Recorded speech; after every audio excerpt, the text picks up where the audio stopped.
जा रहे हैं, कहीं थाने में वो मर जा रहे हैं, किसी और जिस तरह से उत्तर प्रदेश में महिलाओं के ऊपर सबसे ज्यादा अन्याय और अत्याचार हुआ बेटी बचाओ बेटी पढ़ाओ वाली सरकार में, उसी तरह से पीडीए के लोगों के ऊपर लगातार अन्याय और अत्याचार इस सरकार में हो रहा है। और ये सरकार दिखाने की बताने की कोशिश कर रही है कि ये सरकार पीडीए की नहीं, केवल एक समाज के लोगों द्वारा संचालित होती हुई ये सरकार है।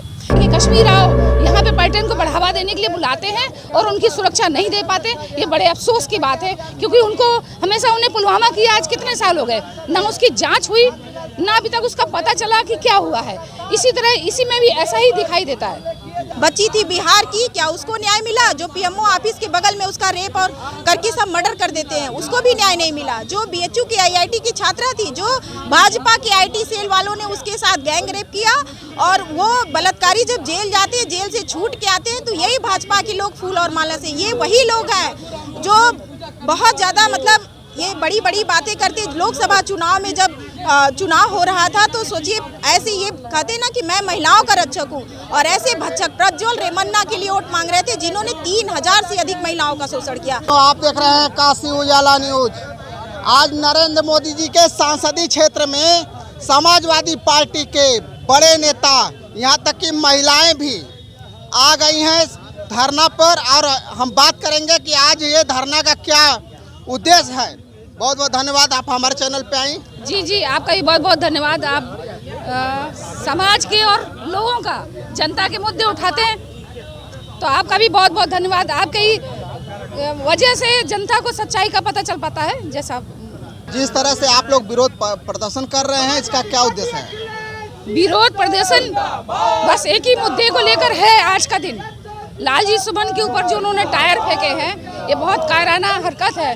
करनी सेना पूरे प्रदेश में, देश में उत्पात मचाए हैं, अपनी शक्ति का प्रदर्शन कर रहे हैं। हम महिलाएं ये चाहती हैं, बल्कि पूरी जनता ये चाहती है कि जो करनी सेना के पास ताकत है, उसका उपयोग जनता को बचाने के लिए, कश्मीर के लिए, अपने बॉर्डर पे जाके उसका इस्तेमाल करें।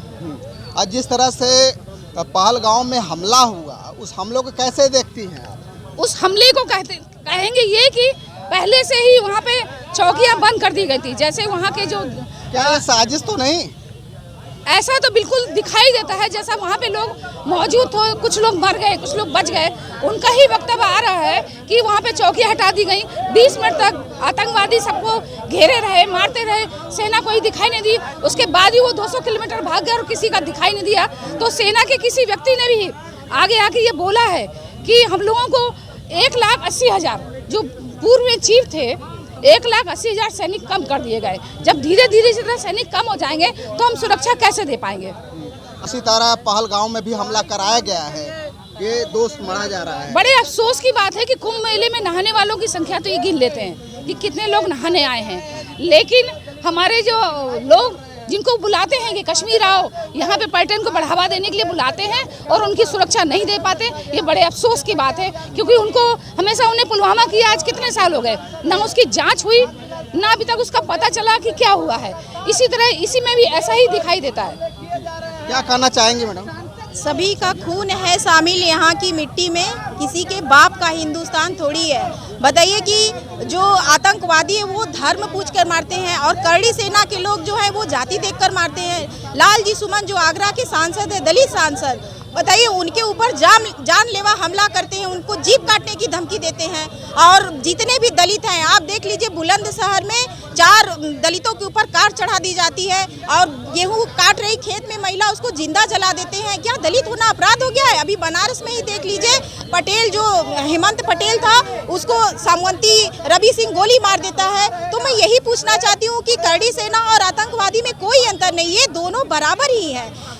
उत्तर प्रदेश में सबसे ज्यादा जो दलितों पे शोषण हो रहा है, अत्याचार हो रहा है, उसका मामला नंबर 1 पे है।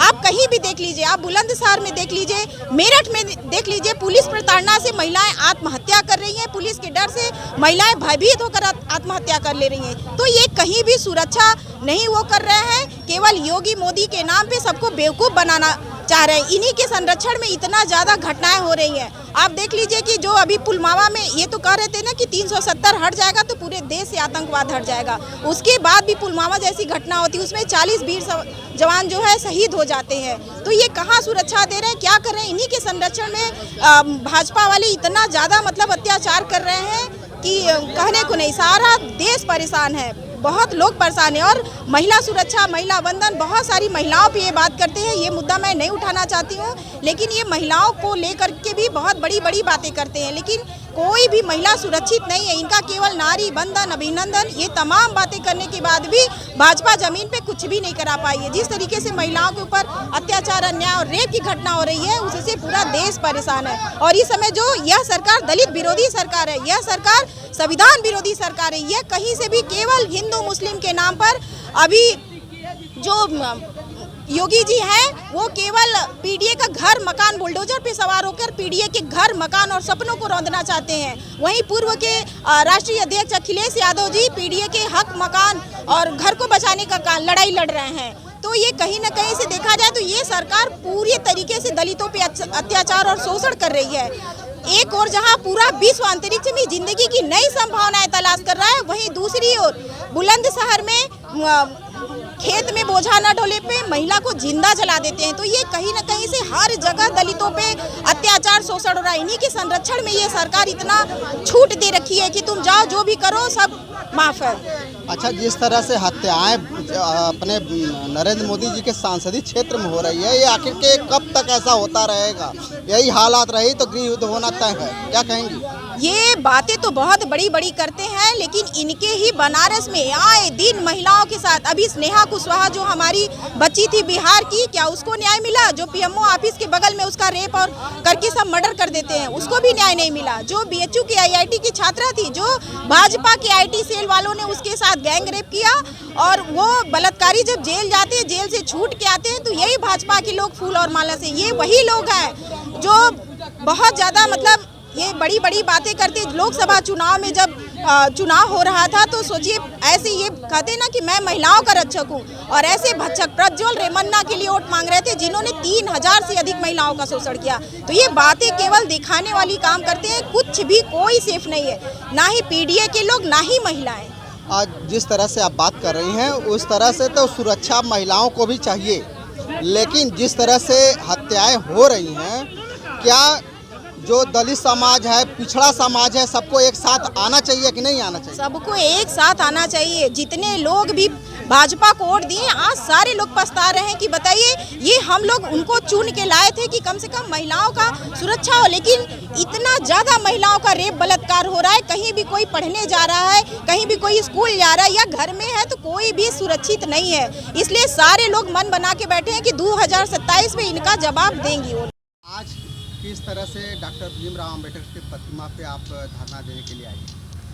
आज पूरे उत्तर प्रदेश में हमारे समाजवादी पार्टी के राष्ट्रीय अध्यक्ष माननीय अखिलेश यादव जी की तरफ से आह्वान किया गया था, जो हमारे राज्यसभा सांसद रामजी लाल सुमन के ऊपर टायर उछाल करके प्राण घातक हमला किया गया करनी सेना के द्वारा, और खुलेआम इस बात की जिम्मेदारी लेते, जैसे आतंकवादी लोग जिम्मेदारी लेते कि हमने हमला करवाया, उसी तरह से करनी सेना के आतंकवादी हैं एक तरह से, जो ये जिम्मेदारी लेते हैं कि हम लोगों ने ये हमला करवाया है। और वो प्राण घातक हमला था। अगर टायर किसी तरह से भी गाड़ी डैमेज हो गई और किसी भी तरह से दुर्घटना हो जाती तो शायद वो आज हमारे बीच में न रहते। उसके खिलाफ हमारे राष्ट्रीय अध्यक्ष जी ने पूरे उत्तर प्रदेश में आज ये धरना रखा था, और हम लोग इसी के लिए आज यहाँ पर वाराणसी में अंबेडकर जी की प्रतिमा के पास बैठे हैं। जो लोग संविधान को नहीं मानते हैं, जो लोग बाबा साहब भीमराव अंबेडकर का अपमान करने में नहीं चूकते हैं, आज जगह जगह जो ये लोग हैं, ये भीमराव अंबेडकर की प्रतिमा को हटा रहे हैं, तोड़ रहे हैं, फोड़ रहे हैं। जो संविधान को नहीं मानते हैं,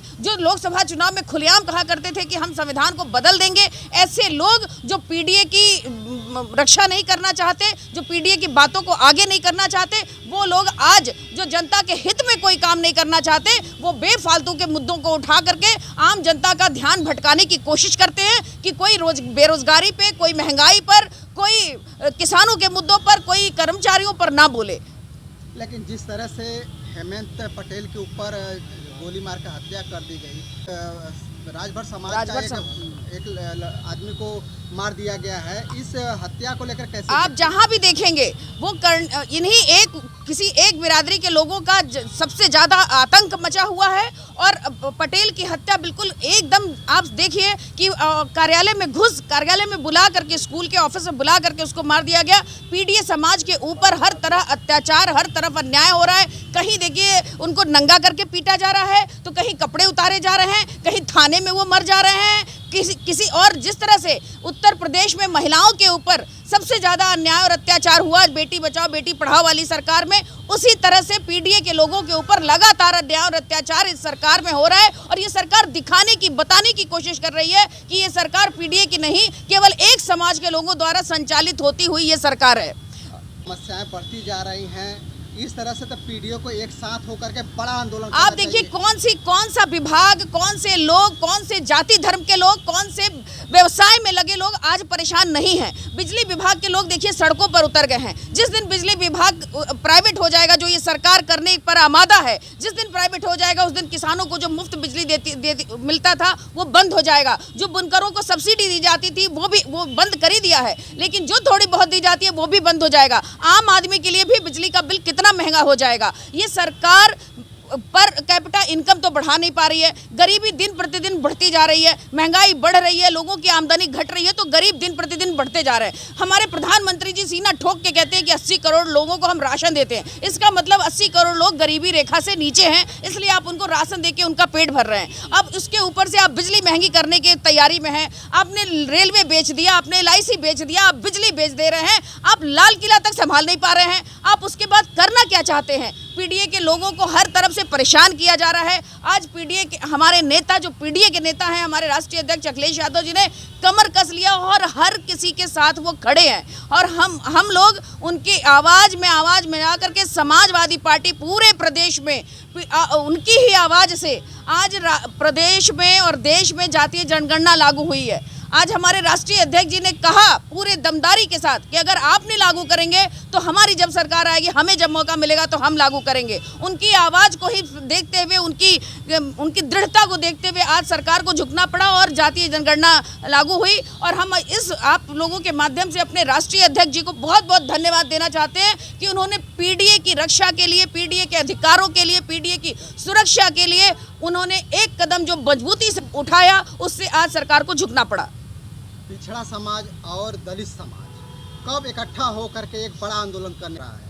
पीडीए और दलित समाज इकट्ठा हो चुका है। आपने 24 के चुनाव में देखा होगा कि जब संसदीय इलेक्शन हो रहा था तो पूरे केवल समाजवादी पार्टी ही एक ऐसी पार्टी थी कि जो इन्होंने संविधान विरोधी जो पार्टी है भाजपा की पार्टी, इसको रोकने का काम किया। अगर समाजवादी पार्टी को पीडीए और दलित के लोग भरोसा न जिताते, समाजवादी पार्टी पर न जताते और समाजवादी पार्टी को इतना वोट न देते, तो ये संविधान विरोधी लोग इन्होंने मन बना लिया था कि हमें, और भाषणों में कहा करते थे कि हम संविधान बदल देंगे। लेकिन पीडीए और दलित के लोगों ने साथ दे करके समाजवादी पार्टी को देश के तीसरे नंबर की पार्टी बनाई और इनको संविधान बदलने से रोका। तो आज भी पीडीए और दलित के लोग समाजवादी पार्टी के साथ मजबूती से खड़े हैं और 27 के चुनाव में आप देखिएगा ये जड़ से उखड़ के खत्म हो जाएंगे।